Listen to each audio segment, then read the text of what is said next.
قرآن پاک میں اللہ تعالیٰ نے کئی جگہ پر فرمایا انسان جلد باز ہے، انسان بھول جاتا ہے۔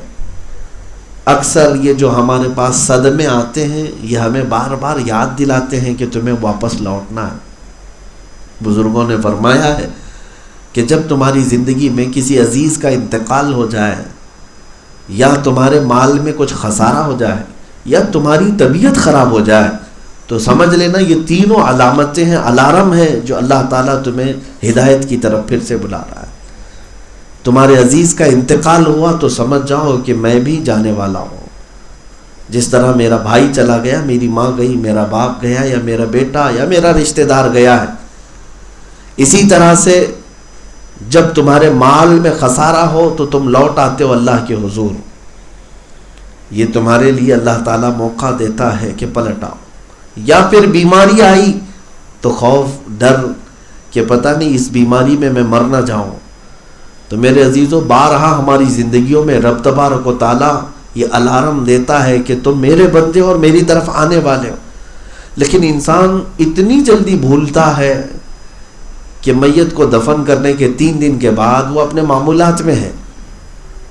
بلکہ ہم نے تو قبرستان میں ٹھٹا مار کر ہنستے ہوئے لوگوں کو دیکھا ہے، ادھر مردے کو دفن کر رہے ہیں، ادھر لطیفے سنا رہے ہیں۔ قبرستان میں مذاق مستیاں چل رہی ہوتی ہیں، کیسے ان کے سخت اور کٹھور دل ہیں، ان کے دل کالے ہو گئے۔ دنیا سے جانے والے کے غم میں نہ روتے، لیکن اپنی آخرت کو یاد کر کے تڑپ تو جاتے کہ یہ چھوٹی سی قبر میں مجھے بھی لوگ دبا دیں گے، دفن کر دیں گے۔ جسے اپنے آخری گھر کا خیال ہو وہ کیسے مذاق کرے گا، قبرستان میں کیسے ہنسے گا۔ میرے عزیزوں، یہاں پر بات صرف اور صرف مجھے اتنی کرنی ہے کہ انسان اگر بھول جائے تو یہ بہت لمبا بھول جاتا ہے، جلدی پلٹتا نہیں۔ اس لیے آپ ان لوگوں کی طرح نہ بنیں جو اپنے رب کو اور اپنے خدا کو بھلا کر اپنی زندگی کو ہی حقیقی منزل سمجھ بیٹھے۔ ایک آیت میں آپ کو پڑھ کر سناتا ہوں۔ رب تبارک و تعالیٰ فرماتا ہے وَلَا تَكُونُوا كَالَّذِينَ نَسُوا اللَّهَ۔ اللہ فرماتا ان لوگوں کی طرح مت بنو جو اللہ کو بھول گئے۔ تمہیں کس نے بنایا تھا یہ بھول گئے، کون کھلا رہا ہے یہ بھول گئے، کون تمہاری زندگی کے نشیب و فراز کو طے کرتا ہے بھول گئے۔ اگر بھول جاتے ہو تو پھر ہوگا کیا؟ رب تعالیٰ فرماتا ہے فَأَنْسَاهُمْ أَنفُسَهُمْ، ایک وقت آئے گا کہ اللہ ان کو خود کو بھلا دے گا۔ یعنی تم اپنے آپ کو بھول جاؤ گے کہ میں کون۔ یہ وقت آتا ہے جو اللہ کو بھول گئے، مرنے سے پہلے وہ اپنے آپ کو بھی نہیں یاد رکھ پاتے۔ جاؤ بستروں کے پاس جن کی روح نکل رہی ہوتی ہے، پوچھ کے دیکھو کہ نام کیا ہے، وہ آئیں آئیں کرتا رہتا ہے۔ ہاں، سکرات کا وقت یہ معمولی نہیں ہوتا۔ میں سب کے متعلق نہیں کہہ رہا ہوں، بہت ساری اچھی موتیں بھی ہیں، لیکن میرے عزیزوں جو اللہ کو بھول کر پوری زندگی گزارتے رہ گئے، آخری وقت ایسا آتا ہے ان کا اپنا آپا انہیں یاد نہیں رہتا، ان کا نام تک یاد نہیں رہتا۔ ان کی اولاد سامنے کھڑی رہتی ہے لیکن وہ پوچھ رہے ہوتے ہیں کہ یہ کون ہے، وہ کون ہے، یہ کیوں؟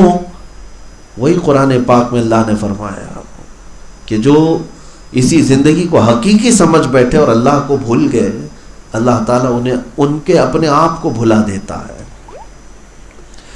مولانا فرماتے ہیں، مولانا روم جلال الدین رومی رحمۃ اللہ علیہ، کہ ایک شخص نے ایک طوطا پالا تھا اور اس کی آواز اسے اچھی لگتی تھی۔ اس طوطے کو اس نے کلمہ سکھایا تھا، رٹا مار کر کے طوطا بار بار یہ لا الہ الا اللہ لا الہ الا اللہ کہتا تھا۔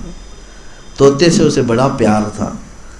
ایک دن اس کے پنجرے کے پاس ایک بلہ آیا، طوطا باہر نکلا تھا، بلے نے پنجہ مارا، جیسے ہی اس طوطے کے سر پر پنجہ مارا، طوطا ٹائیں ٹائیں ٹائیں ٹائیں کرتا رہا اور مر گیا۔ بلے نے اس کو اچھی طرح سے پھاڑ دیا۔ مالک دیکھ رہا تھا طوطے کا۔ یہ مولانا روم جب کوئی بات بتاتے ہیں تو وہ روح کی گہرائی میں اتر کے بتاتے ہیں، کوئی کہانیاں نہیں سناتے۔ اس سے زندگی کا کوئی نہ کوئی ایک اہم باب کھلتا ہے۔ مالک آیا اور دیکھا کہ اس کا پالا ہوا طوطا مر گیا، لیکن بلّا جب پنجہ مارا تو یہ کافی چلا رہا تھا۔ اس بات کو لے کر وہ مالک جو ہے طوطے کا غمگین ہو گیا اور رونے لگ گیا۔ لوگ آئے، کہا کہ میاں کوئی رشتہ دار تھوڑی نہ مرا ہے، اتنا غم کر رہے ہو، طوطا مرا ہے، دوسرا طوطا لے آؤ، پھر پالو، پھر وہ تمہاری تربیت میں ویسے ہی بن جائے گا جیسے پہلا طوطا تھا۔ اس مالک نے کہا میں اپنے طوطے کی موت کے غم میں نہیں رو رہا، طوطا طوطا تھا، مسئلہ میرے لیے وہ نہیں ہے، میں نے اس طوطے کو کلمہ پڑھایا تھا، سکھایا تھا، رٹ کر کے یہ بار بار لا الہ الا اللہ لا الہ الا اللہ کہتا تھا طوطا، صبح شام پنجرے میں بولتا رہتا تھا۔ لیکن آج میں نے حیرت سے دیکھا جب بلے نے اس طوطے پر پنجہ مارا تو طوطا لا الہ الا اللہ کہنے کی بجائے اپنی اصلی آواز نکال رہا تھا، ٹائیں ٹائیں ٹائیں ٹائیں ٹائیں ٹائیں، جو اس کی آواز ہوتی ہے۔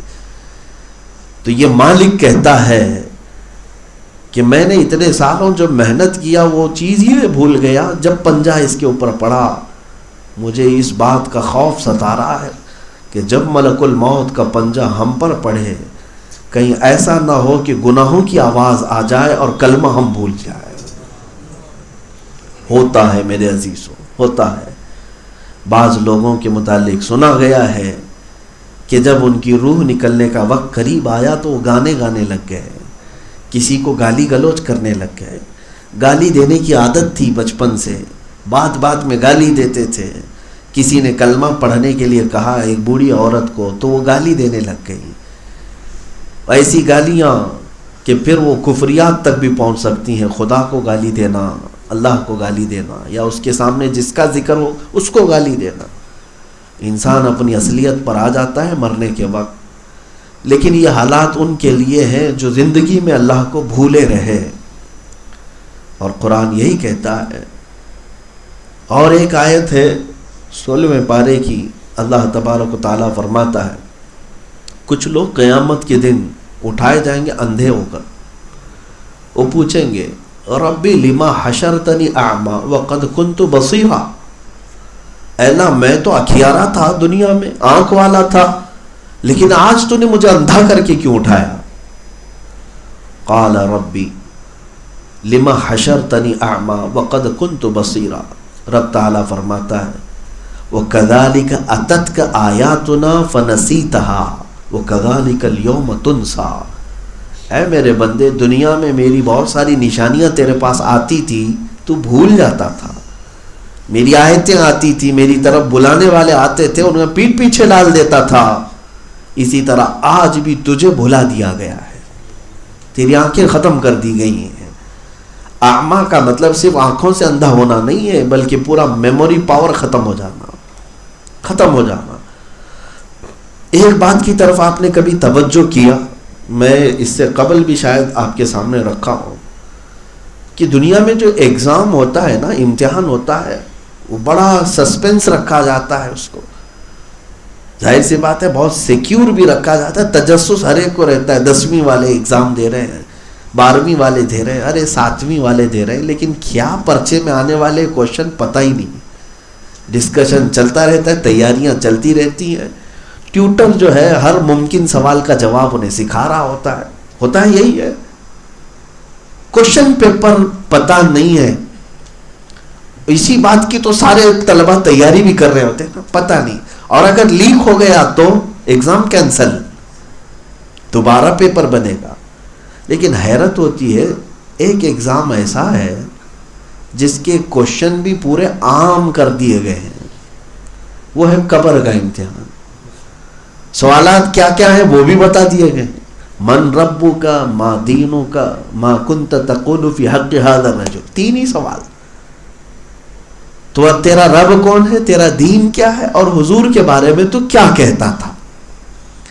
کوشچن بھی لیک ہیں، اتنا ہی نہیں بلکہ آنسرز بھی بتائے گئے، جوابات بھی سب کو پتا ہے، نہیں پتا ارے میاں پورے مومنین کو پتا ہے، اور سبوں نے علماء سے سنا ہے، کتابوں میں پڑھا ہے، میں یہ سوچتا ہوں کہ پھر اس کو امتحان کیسے کہیں گے؟ یہ سوالات کیسے ہیں؟ سوال تو وہ ہوگا کہ اچانک آدمی کا ٹیسٹ لیا جائے اور بتایا نہ جائے اس کو، لیکن یہاں بتا بھی دیا گیا، کوشچن بھی بتایا گیا ہے، آنسر بھی بتایا گیا، سوال بھی معلوم، جواب بھی معلوم، تو پھر یہ امتحان کیسا؟ توجہ چاہتا ہوں میرے عزیزو، اتنے ہلکے میں مت لے لینا، اتنے آسانی کے ساتھ نہ لے لینا۔ یہ 3 سوال ہیں، تینوں کے میں 1 منٹ بھی نہیں لگیں گے جواب دے دوں گا۔ یہاں جواب تو دے سکتے ہو، لیکن بزرگوں نے فرمایا بعض لوگ وہ ہیں جن کو قبر میں جانے کے بعد ان 3 سوالات کے جوابات میں 500-500 سال لگ جاتے ہیں، جوابات نہیں آ پاتے۔ ایسی کیا ڈیفیکلٹی ہے، ایسا کیا سخت ہے ان کے جوابات میں؟ کون سی چیز ہے؟ میرے عزیزو، بات صرف اتنی ہے کہ تمہیں یہ چیز ماننی پڑے گی کہ آج ایک موبائل تمہارے پاس ہے، جتنی چیزیں اس کے میموری میں ڈالو گے اتنا سب سیو کر لے گا، صحیح ہے؟ آپ نے قرآن اس میں ڈاؤن لوڈ کیا ہے، نعتیں ڈاؤن لوڈ کی ہیں، تقریریں ڈاؤن لوڈ کیا ہے، جو کچھ بھی ڈالا ہے سب وہ میموری کارڈ میں موجود ہے، اور جب آپ کو چاہیے اس کے اسکرین پر جا کر آپ سرچ کرتے ہیں، وہ اپنے میموری کارڈ سے آپ کے اسکرین پر شو کر دیتا ہے، ہوتا یہی ہے۔ لیکن اگر یہ انٹرنل میموری یا پھر وہ کارڈ والی میموری کو موبائل سے ہٹا دیا جائے تو آپ 1000 سرچ کریں اسکرین پر کچھ بھی نہیں آئے گا، یہ تو مشین کا ہے۔ آپ کے لیے معاملہ یہی ہے، جب روح نکالی جاتی ہے انسان کے جسم سے تو ساری چیزیں اس کی سلب کر لی جاتی ہیں، ختم کر دی جاتی ہیں۔ تو مالدار تھے، غریب پڑے ہوئے ہو، تمہارا نام جو تھا اب نام کے ساتھ مرحوم لگ گیا ہے، لباس بدل گیا، ساری حیثیتیں بدل گئی ہیں، جو کچھ بھی تھا سب وہ روح کے ساتھ چلا گیا۔ اب قبر میں جانے کے بعد سارا ذہن خالی ہے، اسی لیے تو جوابات جلدی آتے نہیں ہیں۔ اب وہاں جواب وہی دے گا جو دنیا میں مولا سے دوستی رکھتا تھا، جس نے یہاں پر اللہ سے بنائے رکھا، اب صرف اسی کے لیے وہاں پر مدد ہوگی جس کے لیے اللہ چاہے گا۔